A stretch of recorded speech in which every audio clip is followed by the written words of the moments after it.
Welcome to From the Mind of Christine McConnell. In today's episode, we're going to be restoring an old antique wallpaper pattern. So as you know, for the last few months, we've been working up in this guest room.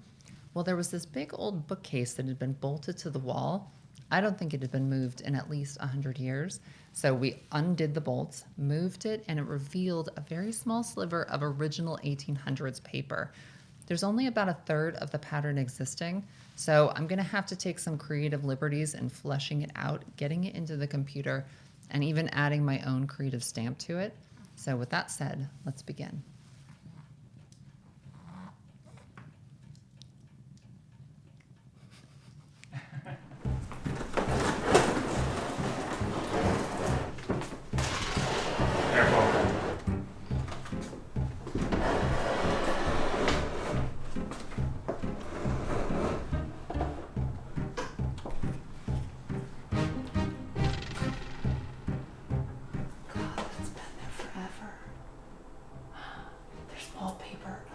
There's wallpaper over there. Oh, this is so cool. Careful. Now for me, this is one of the most exciting kinds of finds when you're working on a project like this. My first thought was going to be that I could sort of chisel it off the wall and preserve like a perfect sample of it, but I very quickly realized that was not going to work. The most foolproof way I could think to preserve the exact proportions of this design were to tape trace paper over everything that I had, and then take a pencil and just carefully go over every single little bit that I could personally see. That way I wouldn't lose any of the dimensions. I had considered steaming this off, but the minute you do that, you start distorting colors, and then obviously the pattern is going to be irreversibly warped. My next step was to scan this into the computer, and now I had to actually scan multiple sort of segments, obviously, that would fit on my scanner. And then once I got them into Photoshop, sort of piece them together until I had a solid repeat.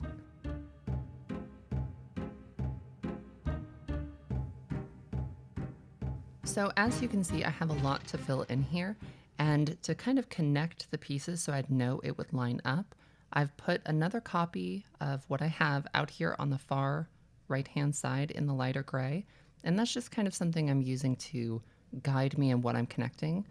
Traditionally, these wallpapers lined up at the same height, but I want to create a half drop repeat, so I'm actually going to lower it to the halfway mark, and what that's going to do is ultimately kind of just scatter the pattern and give it a slightly more organic look.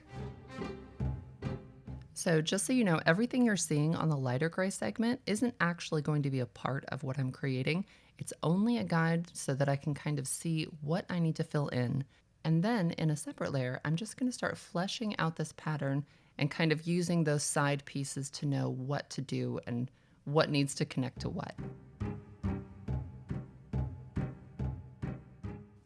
Oh, and on a funny little side note, I had a bit of a cold this month and I lost my voice completely, and it's coming back, but I apologize for sounding a little bit like Kermit the Frog.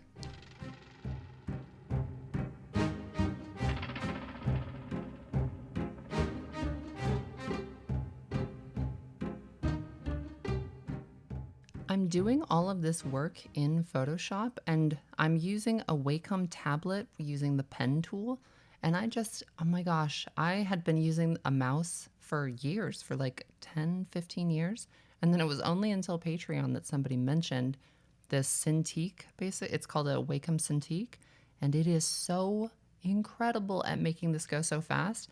And you don't necessarily have to get a Cintiq, but any kind of drawing tablet is really going to make this process go so much faster than trying to attempt it just with a mouse.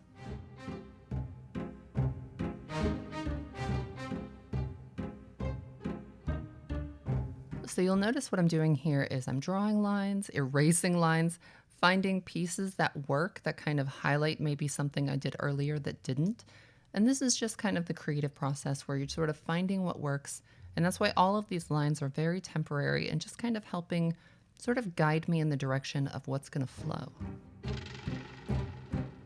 And by the way, being able to just grab little segments and warp them around like this is one of the most wonderful things about drawing inside of a computer, as opposed to actually drawing out on a sketch pad.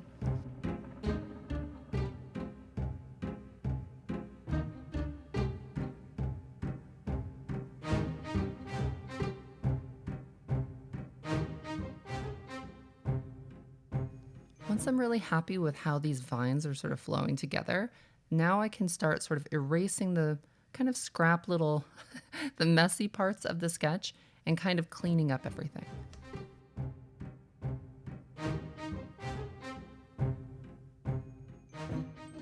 You really want to make sure that anything you're adding is going to sort of naturally go with what you sort of found originally. So instead of reinventing the wheel, I'm actually able to take little segments of that original pattern and kind of Frankenstein them into new positions so that it really kind of just all goes together and seems really seamless.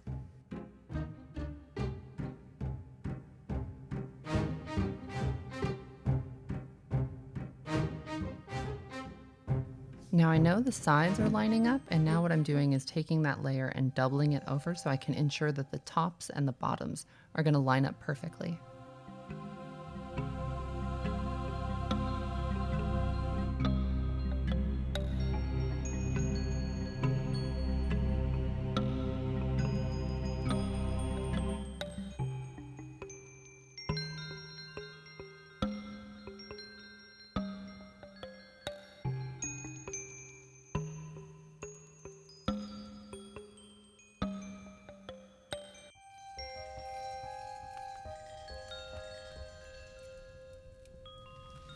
Okay, so now that we have a functional pattern, I'm going to actually black this out completely and create a base stencil that we can use just to kind of get this pattern up on the wall.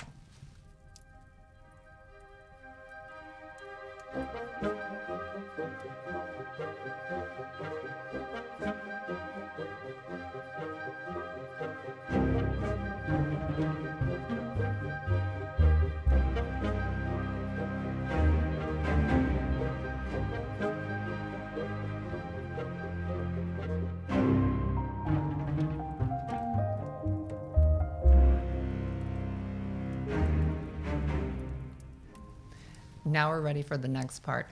I'm gonna add my own kind of creative stamp on this, hopefully. I'm gonna create characters, 3 different unique characters on this pattern. I really, really love owls, so this room is gonna kind of have an owl theme to it. I really personally feel like every room in a house should have a little bit of a theme. And so that's what we're doing here. And by creating 3 unique sort of pieces, I can shuffle them into different positions and create a little bit of a story.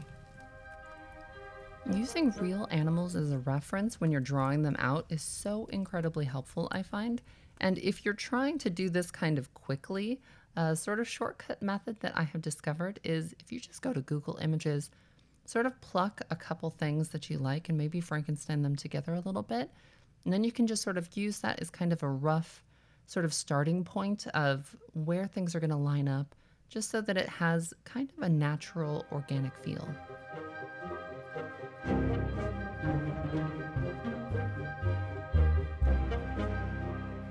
Once you do have that really kind of rough outline completed, then you can go in and start just manipulating it to work however you want it to.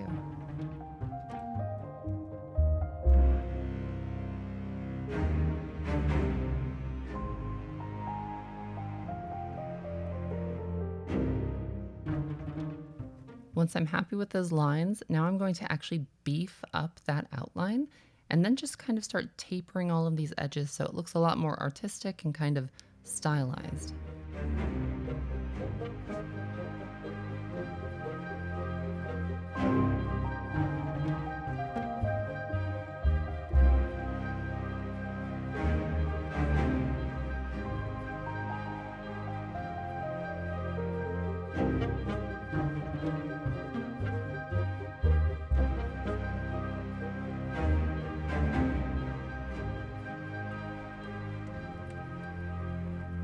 What I'm doing now is creating reliefs in my pattern. And when you create a relief in a stencil, it's so critical because really this is going to be the thing that stops the stencil from either falling apart or just being entirely too flimsy. They're essentially bridges in between your design, and you still get to see everything you want to, but it's going to hold it together as we work with it in the real world. So the way I'm doing this is I'm tapering all of my strokes till they come to a point and leaving little gaps in between each piece.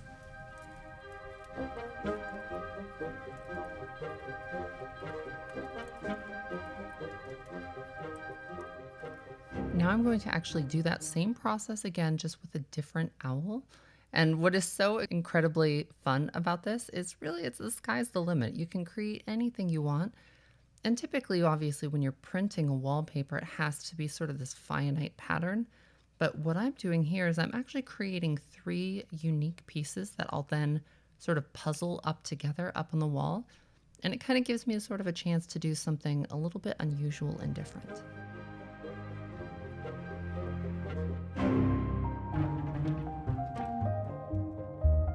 So once again, I'm tapering all of these edges and just kind of stylizing everything. And then once I've done that, I can actually sort of put it onto the vine pattern, find a good position for it. From there, I can actually start sort of piecing this together just to kind of get a sense of what it's going to look like.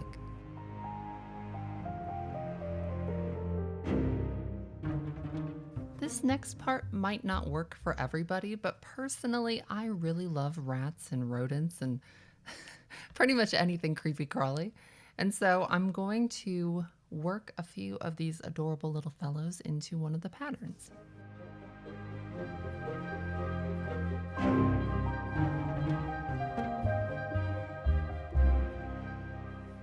I think my love for these cute little things started with the movie The Secret of NIMH. And obviously, if you've seen that movie, you know there's like a really spooky, beautiful old owl in it. And then these kind of like big, scary guard rats. And so anyway, I'm definitely kind of taking a little bit of inspiration from that story and trying to work it into this pattern.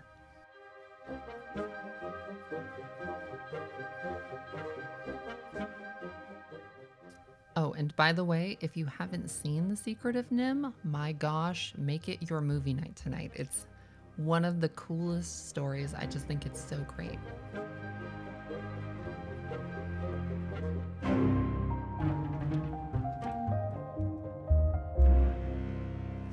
Something I find so incredibly funny about this process is I'm able to speed it up for you, and in some cases I've sped it up like 3,000%, but this process is massively tedious and time consuming.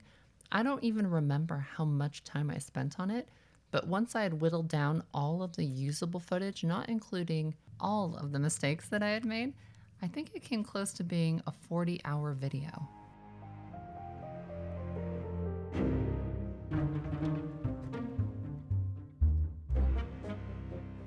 Once the rats were in place, I could now start playing with the pattern and see how this could potentially go together.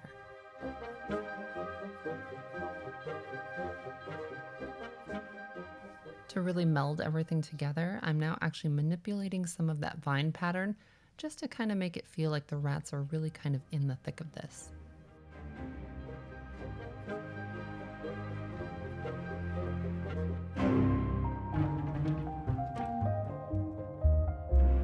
It's now time to create a blackout layer of all of these little critters that I can ultimately use as just a stencil. You'll see this in the next episode, so it won't make a whole lot of sense right now, but in the next episode, you'll see exactly why this was done.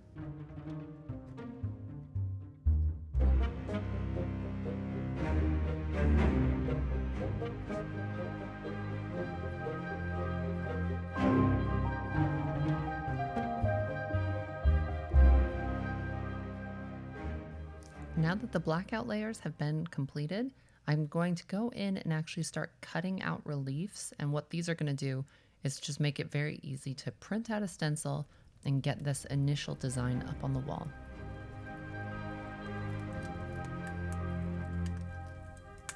Okay, so now I've got all of those 3 base layers ready to go. And those are just the base stencils that help me just get this up on the wall and placed where I want them to go. So now that that's done, let's go back to that original vine pattern and just clean up all of those edges so everything looks nice and tidy.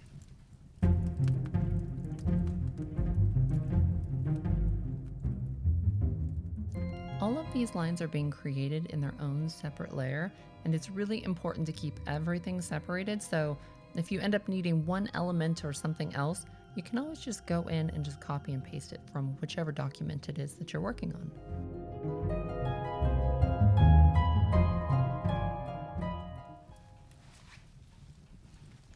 My next step is going to be creating unique color layers.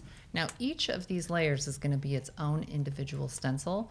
In the past, when they created wallpapers, they did something called a block printing method, which they just created essentially a very large stamp for every single layer of color. And that is essentially what we're doing here. We're just using a computer to achieve it.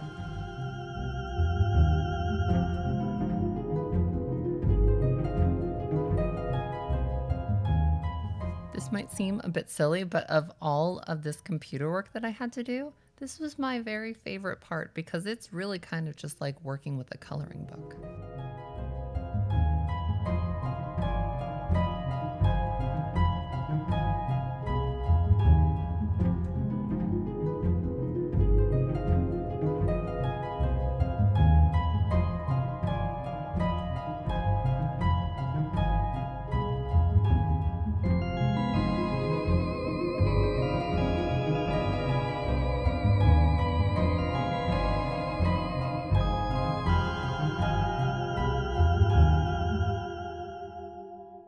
You'll notice in that original vine pattern that I uncovered that there were these kind of like weird little accent pieces all over the vines. And so I'm going to go in and try to recreate those general sort of shapes in my own style.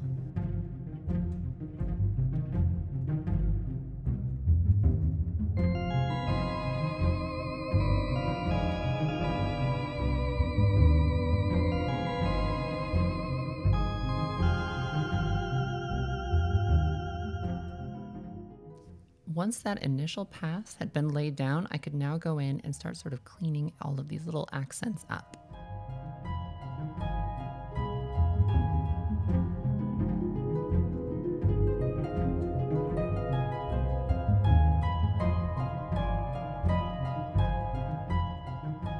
With that all completed, I can finally move on to the coloring stage of these owls.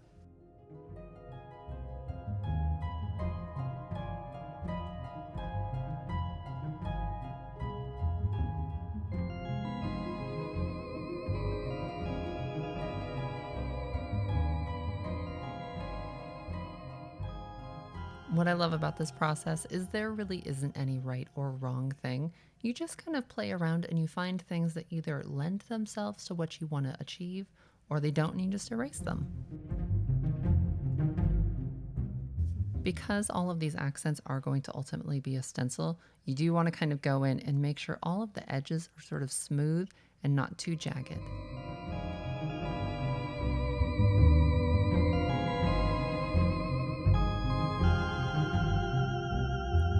Now that we're moving on to the highlighting stage, I'm going to share a really helpful tip that I've discovered when working with art, and that is minimize how much you use extreme lights and extreme darks. And the reason you do this is if you keep all of your tones not terribly far away from each other, then when you do use like either a bright white or really sort of dark black, they have so much more of an impact. So if you do end up with an area that you really want to draw people's attention to, save those high contrast pieces for those specific places.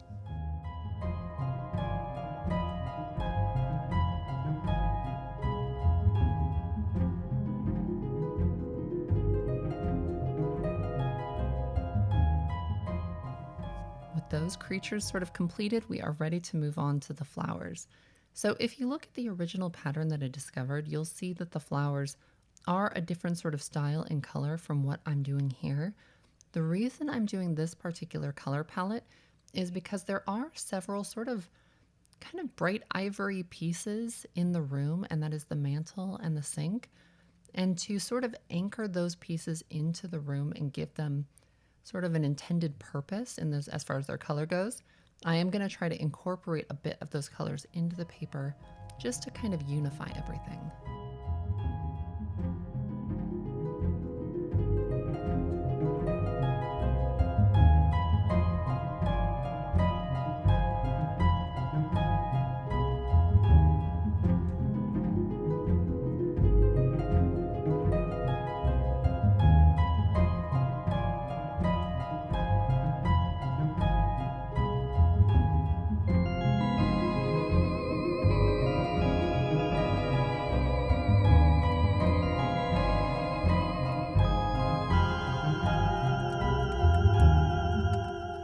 Okay, so now those three sort of base patterns that go on the sidewall are perfect. We're ready to set those aside and start working on the frieze, which is basically the border that's going to go around the top of the room.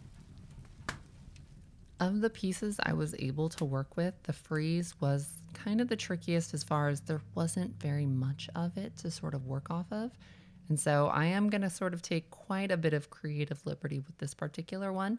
I'm going to use as much as I can, though, of the original.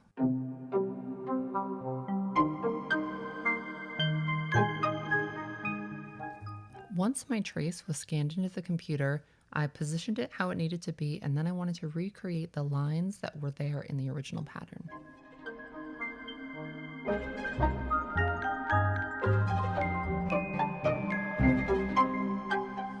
Again, it was really great having that lower sort of part fleshed out first because I was able to take several pieces of that to complete this design.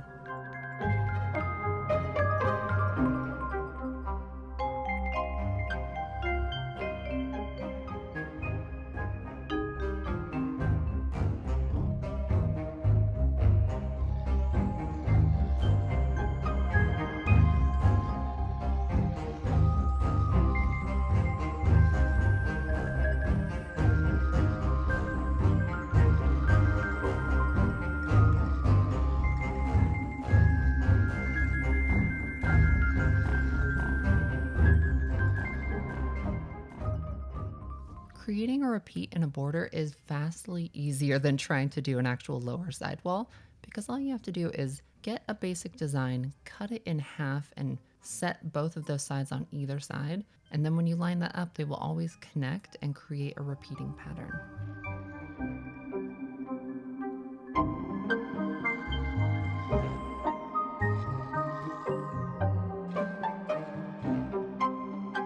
Now that we know that our repeat is perfect, we can start fleshing out the interior of this frieze.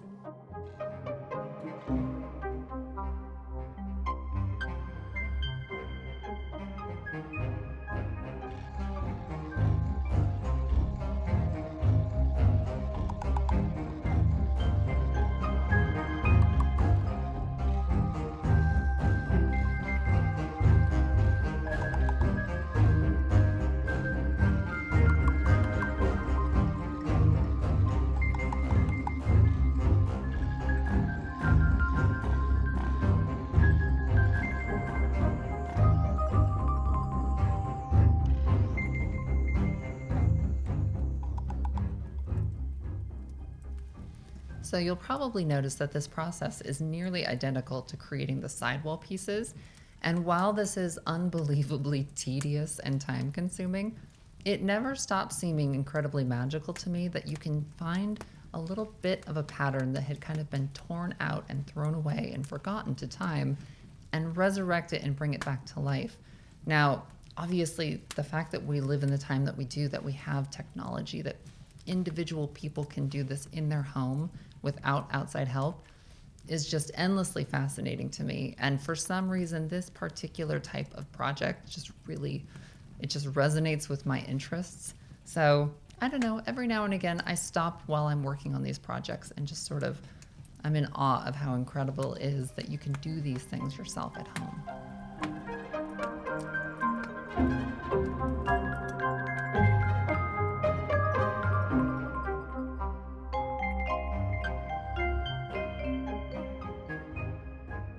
I wanted to add one more fun character to this entire story. And so I'm going to take half of this owl, sketch it out, kind of manipulate it into a shape that I'm really happy with, and then double it over and create one solid piece.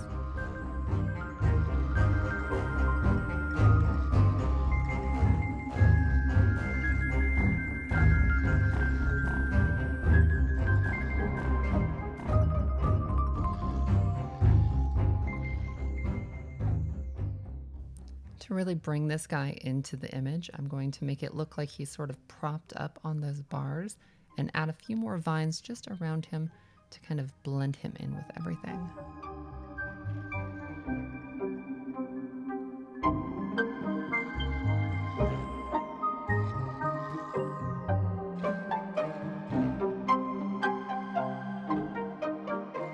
With that done, I now need to create a blackout layer with cut out reliefs ready for the base stencil.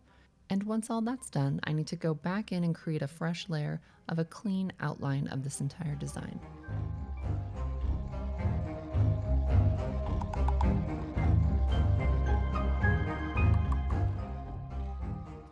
Watching this process now, it looks so simple and easy, but I swear it took so long, and it was very, very tedious to make sure all of these little pieces were absolutely perfect and stylized.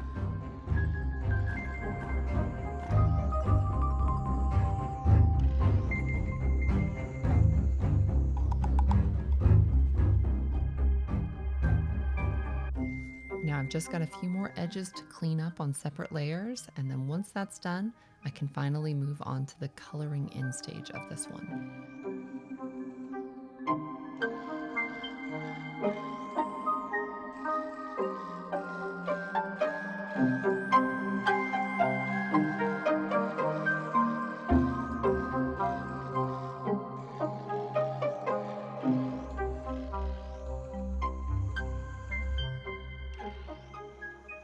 Once again, to create the shadow sort of layers on the vines up here, I am looking at that original frieze just to sort of mimic it as closely as I can on the placement of where all of these shadows lie.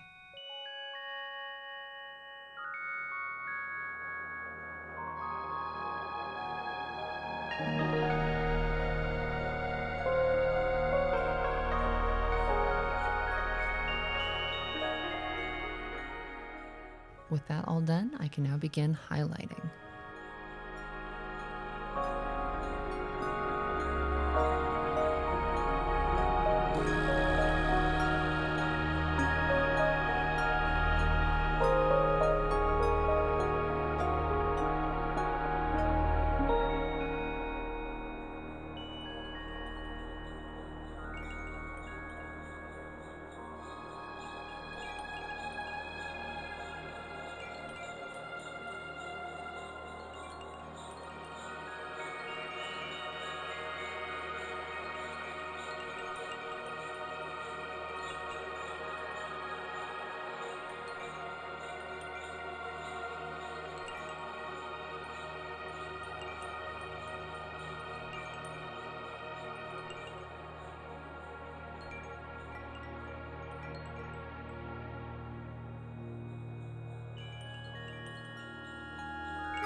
As a final step to just kind of give you a hint at what this is ultimately going to look like, I'm going to show you what that fine outline is going to look like in gold, because that is hopefully how this is going to ultimately finish.